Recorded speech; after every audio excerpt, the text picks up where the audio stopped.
بسم اللہ الرحمن الرحیم۔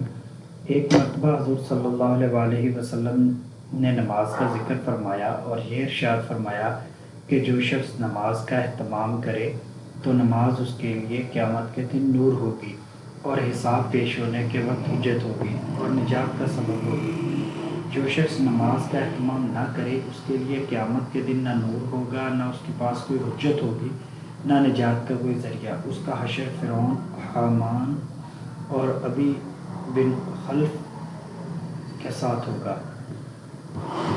فرعون کو تو ہر شخص جانتا ہے کہ کس درجے کا کافر تھا، حتیٰ کہ خدائی کا دعویٰ کیا تھا، اور حامان اس کا وزیر کا نام ہے۔ اور ابی بن خلف مکہ کے مشرکین میں سے سب سے بڑا سخت دشمن اسلام تھا۔ ہجرت سے پہلے نبی کریم صلی اللہ علیہ وسلم سے کہا کرتا تھا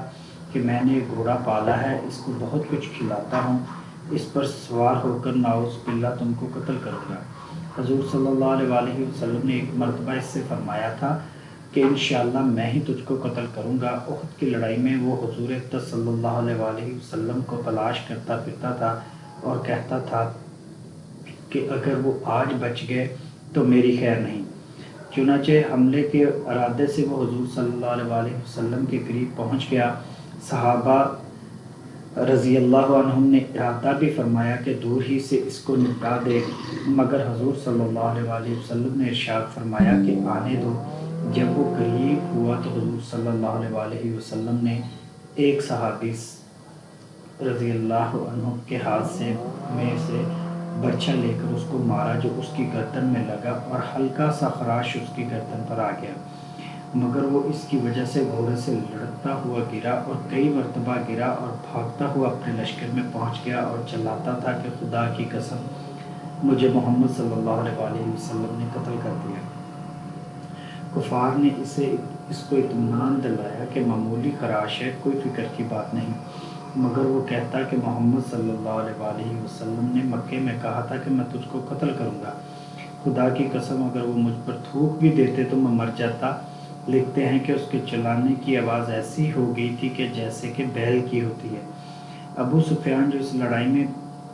بڑے زوروں پر تھا اور اس کو شرم دلائی کہ اس ذرا سی خراش پر نہ چلاتا ہے، اس نے کہا کہ تجھے خبر بھی ہے یہ کس نے ماری ہے؟ محمد صلی اللہ علیہ وسلم کی مار ہے۔ مجھے اس سے جس قدر تکلیف ہو رہی ہے، لات عزیٰ دو مشہور بتوں کے نام ہیں کی قسم اگر یہ تمہارے سارے حجاز والوں کو تقسیم کر دی جائے تو سب ہلاک ہو جائیں گے۔ محمد صلی اللہ علیہ وسلم نے مجھے مکے میں کہا تھا کہ میں تجھ کو قتل کروں گا۔ میں نے اس وقت سمجھ لیا کہ میں ان کے ہاتھوں سے ضرور مارا جاؤں گا، میں ان سے چھوٹ نہیں سکتا۔ اگر وہ اس کہنے کے بعد مجھ پر تھوک بھی دیتے تو میں اس سے بھی مر جاتا۔ چنانچہ مکہ مکرمہ پہنچنے سے ایک دن پہلے وہ راستے میں ہی مر گیا۔ ہم مسلمانوں کے لیے نہایت غیرت اور عبرت کا مقام ہے کہ ایک کافر، پکے کافر اور سخت دشمن کو تو حضور صلی اللہ علیہ وسلم کے ارشاد کا سچا ہونے کا اس قدر یقین ہو کہ وہ اپنے مارے جانے کا ذرا بھی تردد یا شک نہ تھا، لیکن ہم لوگ حضور صلی اللہ علیہ وسلم کو نبی ماننے کے باوجود، حضور صلی اللہ علیہ وسلم کو سچا ماننے کے باوجود، حضور صلی اللہ علیہ وسلم کے ارشادات کو یقینی کہنے کے باوجود، حضور صلی اللہ علیہ وسلم کے ساتھ محبت کے دعوے کے باوجود، حضور صلی اللہ علیہ وسلم کی امت میں ہونے پر فخر کے باوجود کتنے ارشادات پر عمل کرتے ہیں، اور جن چیزوں پر حضور صلی اللہ علیہ وسلم نے عذاب بتائے ہیں ان سے کتنا ڈرتے ہیں، کتنا کانپتے ہیں۔ یہ شخص کہ اپنے ہی گریبان میں منہ ڈال کر دیکھنے کی بات ہے، کوئی دوسرا کسی کے متعلق کیا کہہ سکتا ہے؟ ابن حجر نے کتاب الزواجر میں قارون کا بھی فرعون وغیرہ کے ساتھ ذکر کیا ہے اور لکھا ہے کہ ان کے ساتھ حشر ہونے کی وجہ یہ بھی ہے کہ انہیں وجوہ سے نماز کی سستی ہوتی تھی اور ان لوگوں میں پائی جاتی تھی، پس اگر اس کی وجہ مال و دولت کی کثرت ہے تو قارون کے ساتھ حشر ہوگا، اور اگر حکومت و سلطنت ہے تو فرعون کے ساتھ حشر ہوگا، اور اگر وزارت یعنی ملازمت یا مصاحبت ہے تو حامان کے ساتھ، اور تجارت ہے تو ابی بن خلف کے ساتھ۔ جب ان لوگوں کے ساتھ اس کا حشر ہو گیا تو پھر جس قسم کے بھی عذاب حدیث میں وارد ہوئے ہیں، خواہ وہ حدیث متکلم فیہا ہوں ان میں کوئی اشکال نہیں رہا کہ جہنم کے عذاب سخت سے سخت ہیں، البتہ یہ ضرور ہے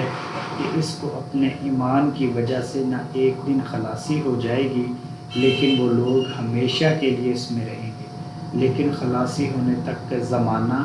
کیا کچھ ہنسی کھیل ہے، نہ کہ نہ معلوم کتنے ہزار برس ہوں گے۔ ایک حدیث میں آیا ہے کہ جو شخص نماز کا اہتمام کرتا ہے، حق تعالی شانہ 5 طرح سے اس کے اکرام و اعزاز فرماتے ہیں، اور یہ کہ اس پر سے رزق کی تنگی ہٹا دی جاتی ہے،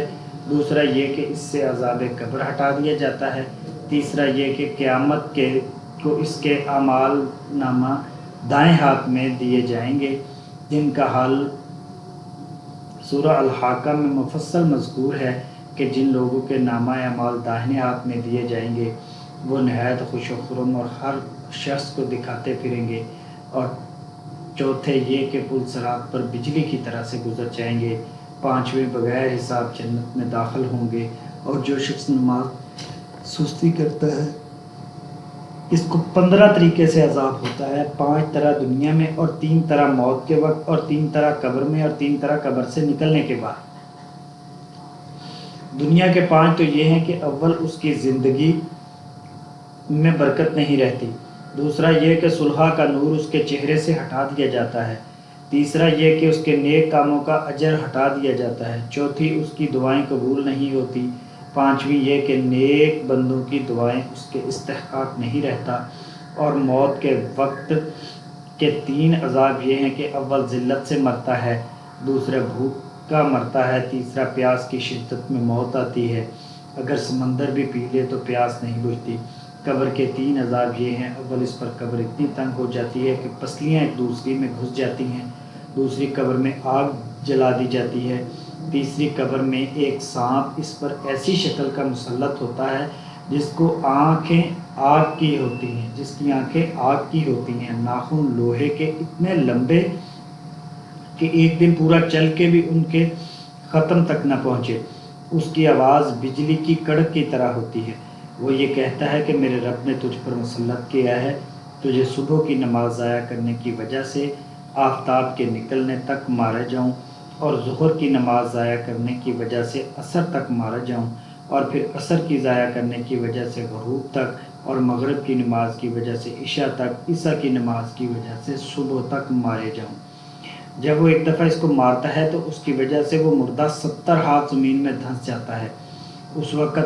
اس طرح قیامت تک اس کو عذاب ہوتا رہے گا، اور قیامت سے نکلنے کے بعد 3 عذاب یہ ہیں کہ ایک عذاب سختی سے لیا جائے گا،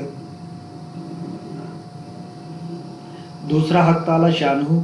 اس پر غصہ ہوگا، تیسرا جہنم میں داخل کر دیا جائے گا۔ یہ کل میزان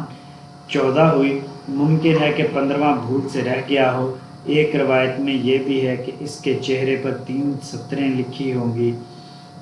ہوئی ہوتی ہیں، پہلی سطر یہ واللہ کے سطر او اللہ کے حق کو ضائع کرنے والے، دوسری سطر او اللہ کے غصے کے ساتھ مخصوص، تیسری سطر جیسا کہ تو نے دنیا میں اللہ تعالیٰ کے حق کو ضائع کیا اور آج تو اللہ کی رحمت سے مایوس ہے۔ یہ حدیث پوری اگرچہ عام کتاب حدیث میں مجھے نہیں ملی، لیکن اس میں جتنی قسموں کے ثواب اور عذاب ذکر کیے ہیں ان کی اکثر کی تائید بہت سی روایات سے ہوتی ہے، جن میں سے بعض پہلے گزر چکی ہیں اور بعض آگے آ رہی ہے۔ پہلی روایات میں بے نمازی کا اسلام سے نکل جانا بھی مذکور ہے، تو پھر جس قدر عذاب ہو تھوڑا ہے، البتہ یہ ضرور ہے کہ یہ جو کچھ مذکورہ ہے اور آئندہ آ رہا ہے ان سب اس فعل کی سزا ہے جو اس کے لیے مستحق سزا ہونے کے بعد اس دفعہ کے فرد جرم کے ساتھ ہی ارشاد خداوندی ہے، ان اللہ لا یغفر ان یشرک بہ ویغفر ما دون ذلک لمن یشاء۔ اللہ تعالیٰ شرک کی تو معافی نہیں فرمائیں گے، اس کے علاوہ جس کو چاہے معاف کر دیں گے۔ اس آیت شریفہ میں اس جیسی آیات اور احادیث کی بنا پر اگر معاف فرما دیں تو زہ قسمت احادیث میں آتا ہے کہ قیامت میں 3 عدالتیں ہیں، ایک کفر اسلام کی، اس میں بالکل بخشش نہیں، دوسری حقوق العباد کی، اس میں حق والے کا حق ضرور دلایا جائے گا، چاہے اس سے لیا جائے جس کے ذمے ہے، یا اس کو معاف فرمانے والے کی مرضی ہے کہ اپنے پاس سے دیا جائے۔ تیسری عدالت اللہ تعالیٰ کے اپنے حقوق کی ہے، اس میں بخشش کے دروازے کھول دیے جائیں گے۔ یہ اس بنا پر سمجھنا ضروری ہے کہ اپنے افعال کی سزائیں تو یہی ہیں جو حدیث میں وارد ہوئی ہیں، لیکن مراحم خسروانہ شاہی مہربانیوں سے بالا تر ہیں، اس سے بالا تر ہیں۔ اس کے علاوہ اور بھی بعض قسم کی عذاب اور ثواب حدیث میں آئے ہیں۔ بخاری شریف کی ایک حدیث میں ہے کہ حضور اقدس صلی اللہ علیہ وآلہ وسلم کا معمول تھا کہ صبح کی نماز کے بعد صحابہ سے دریافت فرماتے کہ کسی نے کوئی خواب دیکھا ہے؟ اگر کوئی دیکھتا تو بیان کرتے تھا۔ حضور صلی اللہ علیہ وآلہ وسلم اس کی تعبیر ارشاد فرماتے۔ ایک مرتبہ حضور صلی اللہ علیہ وآلہ وسلم نے حسب معمول دریافت فرمایا، اس کے بعد ارشاد فرمایا کہ میں نے ایک خواب دیکھا ہے کہ دو شخص آئے اور مجھ سے اپنے ساتھ لے گئے۔ اس کے بعد بہت لمبا خواب ذکر فرمایا جس میں جنت دوزخ اس مختلف قسم کے عذاب لوگوں کو ہوتے دیکھے۔ من جملہ ان کے ایک شخص کو دیکھا کہ اس کا سر پتھر سے کچلا جا رہا ہے، اس زور سے مارا جاتا ہے کہ وہ پتھر لڑکتا دور جا پڑتا ہے، اتنے میں اس کو اٹھایا جاتا ہے اور وہ سر پھر ویسا ہی ہو جاتا ہے، دوبارہ اس کو اس زور سے مارا جاتا ہے، اس طرح اس کے ساتھ برتاؤ کیا جا رہا ہے۔ حضور صلی اللہ علیہ وآلہ وسلم نے اپنے دونوں ساتھیوں سے دریافت فرمایا کہ یہ کون شخص ہے؟ تو انہوں نے بتایا اس شخص نے قرآن شریف پڑھا تھا اور اس کو چھوڑ دیا تھا، فرض نماز کو چھوڑ کر سو جاتا تھا۔ ایک دوسری حدیث میں اس قسم کا قصہ ہے کہ جس میں حضور صلی اللہ علیہ وآلہ وسلم ایک جماعت کے ساتھ یہ برتاؤ دیکھا تو جبرائیل سے دریافت کیا تو انہوں نے فرمایا یہ وہ لوگ ہیں جو نماز میں سستی کرتے تھے۔ مجاہد رحمہ اللہ کہتے ہیں کہ جو لوگ نماز کے اوقات معلوم کرنے کا اہتمام رکھتے ہیں ان میں ایسی برکت ہوتی ہے جیسے حضرت ابراہیم اور ان کی اولاد میں ہوئی۔ حضرت انس رضی اللہ تعالیٰ عنہ حضور صلی اللہ علیہ وآلہ وسلم سے نقل کرتے ہیں کہ جو شخص دنیا میں ایسی حالت میں رخصت ہو کہ اخلاص کے ساتھ ایمان رکھتا ہو، اس کی عبادت کرتا ہو، نماز پڑھتا ہو، زکوٰۃ ادا کرتا ہو، تو ایسی حالت میں دنیا سے رخصت ہوگا کہ حق تعالی شانہ اس سے راضی ہوں گے۔ حضرت انس رضی اللہ تعالیٰ عنہ سے حق تعالی شانہ کا یہ ارشاد نقل کرتے ہیں کہ میں کسی جگہ عذاب بھیجنے کا ارادہ کرتا ہوں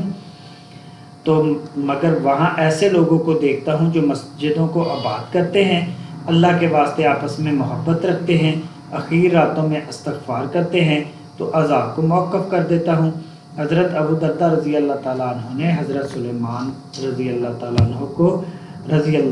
کو ایک خط لکھا جس میں یہ لکھا کہ مسجد میں اکثر اوقات گزارا کرو۔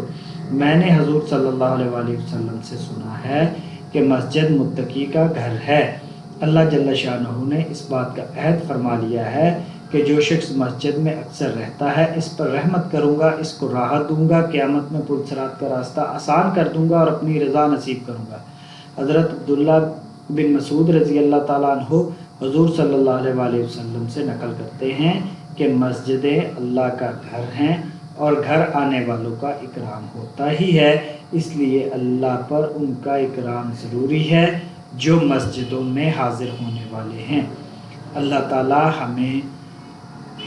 عمل کی توفیق عطا فرمائے۔ وآخر دعوانا ان الحمد للہ رب العالمین، لا الہ الا انت سبحانک انی کنت من الظالمین۔ اللہم نور قلوبنا بالقرآن العظیم، اللہم نور قبورنا بالقرآن العظیم۔